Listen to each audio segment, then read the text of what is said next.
Hello ladies and gents, another video brought to you by Ant's Hood. And finally I've managed to get my mitts on the retail release of the Wakooshi leaf cutter pod. So I'll be doing an honest review of that, and of course it's moving day for my Acromymex Octospinosus. Pulled that one out of the bag, and thank you for Ant Davey for gifting them to me. Cheers pal. Now I have been wanting to do an update on these for a while, but I was really waiting for the new Wakooshi pod to arrive so I could do a bit of a double whammy review stroke, stick them in there and see how they get on. And arrive it finally has, so now I can crack on with the review. Lucky enough for me, I was one of the few guys that Wakooshi asked to test his leaf cutter setup. Now coincidentally that came at the exact same time, roughly give or take, that Ant Davey offered to give me a Connolly of leaf cutters, so great timing from all. But like I said, I was one of the lucky ones to review this product. We got the feedback we gave the feedback back to Wakooshi, and he has now updated this model. Now, if you want to see my original review of this, or look into it, should I say, rather than review, I'll put a link in the top right corner now, so you guys can check it out. But as we expect from every good alpha testing, like myself and a couple of us did, we've now got the finished product, which has got some changes from the original pod, as you can start to see from this photo. Now, first off, I'm going to say I'm not a massive fan of this lid. It is a lot smaller than the original lid, as you can see here as I move it over to give some form of comparison. It is literally, this on the old one, you can take the whole lid off, well, remove the whole lid to the side, as you well know, and I've got good access all around it. And because my leaf cutters like to put dirt and stuff around the base of the fungus, I really need to get in there with my hoover so I can get the angles in, and I'm not going to get that with this little opening or lid. Now Wakooshi has said he's done this for the simple reason that you can put a bigger barrier on the top if need be to prevent escapism. Personally, I'd rather see him do this whole area as one big lid, and then I can put a barrier underneath it, but that's just me, I guess. If we take a look inside, you can clearly see here that there is only one opening now, and that's to connect another pod to it, where the previous one had two openings. One was to connect to another pod so you can expand it, and the other one was to have a probe in it. Now that probe one is gone, and I'll explain why very shortly. Now, if you remember from the last pod, these caps were very, very loose. But you can see here, I'm just testing it with my fingernail, they are a lot snugly fit, so I don't think the ant's going to be able to get it up. Now, I was that concerned about this, I put cotton wool in at the end of my last pod, just because I thought they might be able to get it up or get knocked and it get lifted up. So, as you can see here, cotton wool. Ant Hollifer didn't do that, and he had some escapees. Oopsie.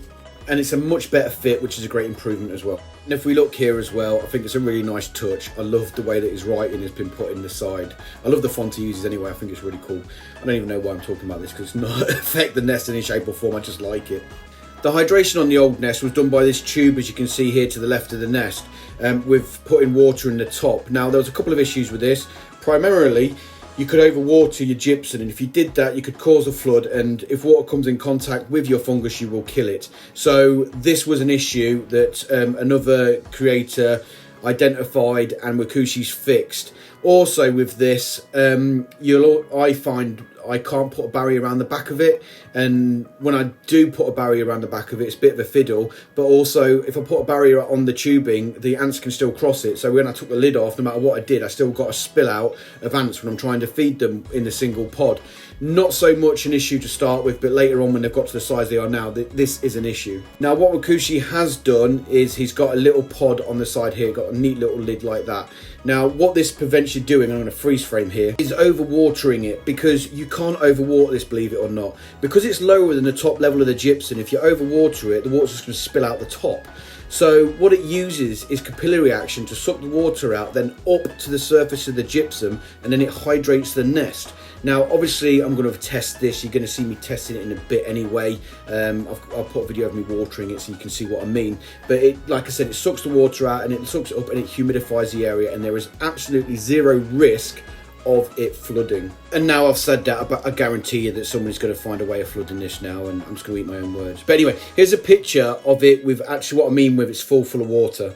So literally there is zero chance of it overwatering, because it will just spill out the sides of the little reservoir. And what's also good about this is you've actually got a physical thing you can look at to make sure that it's hydrated. This one's dry, top it up, job's a good one, you know it's going to be hydrated. If I was going to be nitpicky, and I mean this is being nitpicky, I would have liked to have seen a mesh in there. Just because I've heard but never seen myself with my own leaf cutters, they do tend to excavate plaster. Never heard of it about gypsum, but plaster they tend to excavate, which means they could potentially excavate this, such as what my Solenopsis have done. So just as a keep freaking hood happy, I would like to have seen a mesh on there, but it is not really something that's overly required. It's just a hood like to have. Now on the old one, the thermostat was mounted to the hydration tube, so you can adjust the height of it kind of thing. Now this is fixed to the roof. It is not the end of the world, but I did read that you want the thermostat as close to the fungus as you can get it, because then it will get the most accurate readings of the climate around the fungus. So being at the top isn't ideal, but literally this is a massive hood nitpicky over. It's an end of the world failure of the nest. It's just me being picky, but it still looks cool though, to be honest. And there's two updates you can see from this picture here. Clearly the new nest on the right, or the retail version, is slightly taller.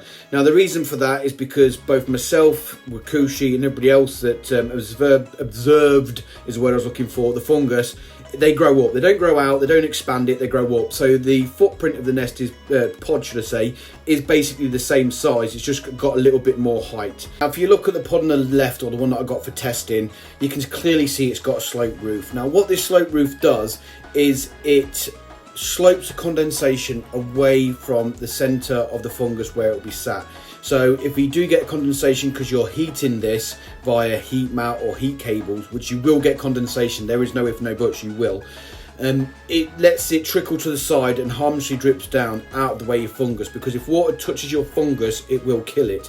Now you can clearly see from this picture here, the new retail version doesn't have it. And to tell you the truth, I don't like that it's not got it either. Myself and Wakooshi have had this discussion. He says that this is to be heated by ambient heat only. Now what does that mean? That basically means that you heat your room temperature up to the required temperature for your leaf cutters, and you don't get the condensation, so you don't need the slope roof. My argument was that everybody was a content creator apart from Antantics that tested it, so they want visibility and they'll be willing to heat their room to the required temperature. Not only that though, not everybody has got a small room like I've got, or like Ant did have, that's cheap to heat a big room. So to design it like this without that feature, I felt was a bit of a letdown, because not everyone's going to heat it to the ambient temperature, as I'm sure you guys appreciate. But Wakooshi does reassure me that he is going to be bringing out another leaf cutter pod, which will be designed to be heated via heat cable or heat mat, but he's just been distracted with the release of his Gen 3 stuff and all the back orders he's got. And I've seen his back orders, he's absolutely got loads and he's struggling to keep up as it is. So I get where he's coming from with there, but I feel that this pod could have worked a lot better with a slope lid, so people could still buy it now who intended to. They can still heat it by a heat cable or mat, but like I said, these are just my opinions. You guys make your own up. Wakooshi's also changed the thermostat on it as well. Now the old one for me stopped working on humidity after a while and it got stuck on 99. Now that's not ideal, because if I'm dependent on that, then obviously that's going to be an issue, because I'm like, oh, it's 99, it doesn't need hydrating, and I could miss it. But he's changed it, so hopefully this one will be more reliable than the last one. And finally, the last change is he's put more screws in the top. Now you can see here from the old one that I've used some hot glue to seal it down, which hasn't worked. And you can see in that fuzzy ant just there that his head is between the acrylic and the side. Now I didn't have an issue with this because mine didn't warp massively, but I know that Ant's Holifer had his getting into the hydration chamber area, which means they could have got out because of the hole where you hydrate it. So that was a big issue, but Wakooshi's fixed that as well by increasing the number of screws he's got in the top. The original one only had 3, this has now got 8. So that should prevent any warping now of the acrylic. Well, let's be honest, acrylics are prone to it anyway, and prevent it from any escapees hopefully getting out. All in all, I do believe this is a better product than he originally released. There is some bits I don't like. I don't like the fact that it's got a small opening for me to get my fat chubby hands into and access around the fungus. I don't like the fact it's not got a sloping roof, but I love the new hydration system. I did film myself filling it full of water, but what is the point? Because it's pretty obvious, so I didn't bother including this video. But I have noticed it takes quite a while for it to get fully hydrated to increase the humidity of the pod. So just bear that in mind when you get a brand new one. I'm not testing the hydration system in this video because the exact same hydration system in the Arts of the Gypsum base that the old one had, and I know that works fine. So like I said, it is a slight modification of the original pod, and I really do like it, apart from the lack of a slate roof. But let's get talking about my leaf cutters. I love these ladies. As you can clearly see here, my fungus has shrunk in size, and it is not the size it used to be. No, I'm only kidding you, she's doing fine, it's just a different shape. Now, as you can see, they're doing really well. All those white specks there are brood, and there's brood all over the place. So they're doing really well. Now, I was quite surprised about the amount of workers that I've got. As you can see here, I've got loads and loads of workers. But as these worker count has grown with the fungus, I know full well it is an appropriate size worker to fungus ratio. I have spoken to Aunt Stavey and the other people in the WhatsApp group. If you buy leaf cutters off them, you get invited to that. And mine seem to be doing well. I've had them about 4 months, and compared to most other people's and stuff like that, and from what Aunt Stavey says, mine are doing amongst the best. I do put that down to the setup, because the setup has made my life 100% easier when it comes to looking after these guys. I don't worry about humidity, I don't worry about heat, because I've got my room heated up, and they're the two main things that are a big issue with these leaf cutters.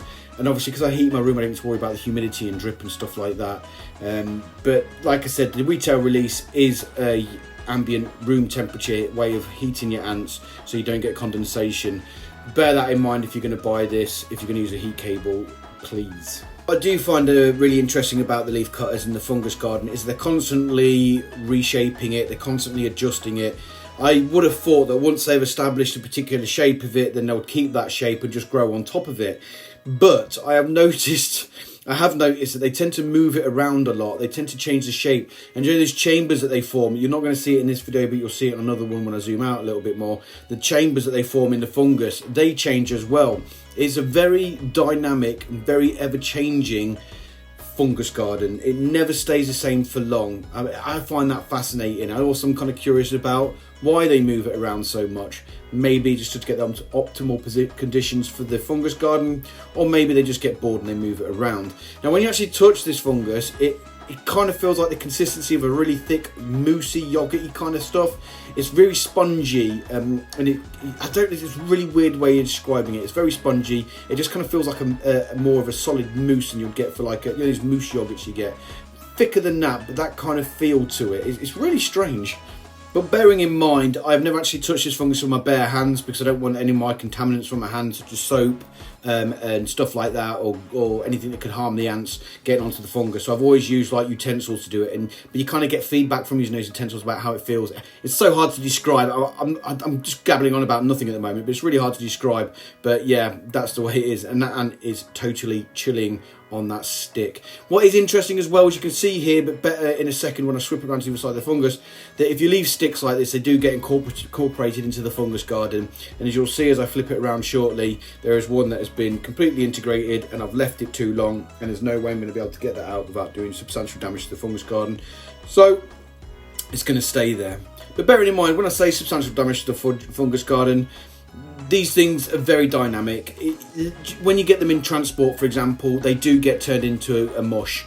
They do get broken down into little bits, and the ants will be more than happy to consolidate it back together again and fix it up. Now, this is the rubbish garden. This is actually consisting of mainly old fungus, believe it or not, dead fungus over any other rubbish or detritus. Oh yes, and there's a dead ant there. I do actually stop the video here because I had to double check that it wasn't the queen, because I flapped a little bit, but no, it's just a major. Now, what my intention is because the rubbish is here and the ants are used to using this as the rubbish area, I am going to remove my fungus from this pod, and I'm going to move it into the new pod.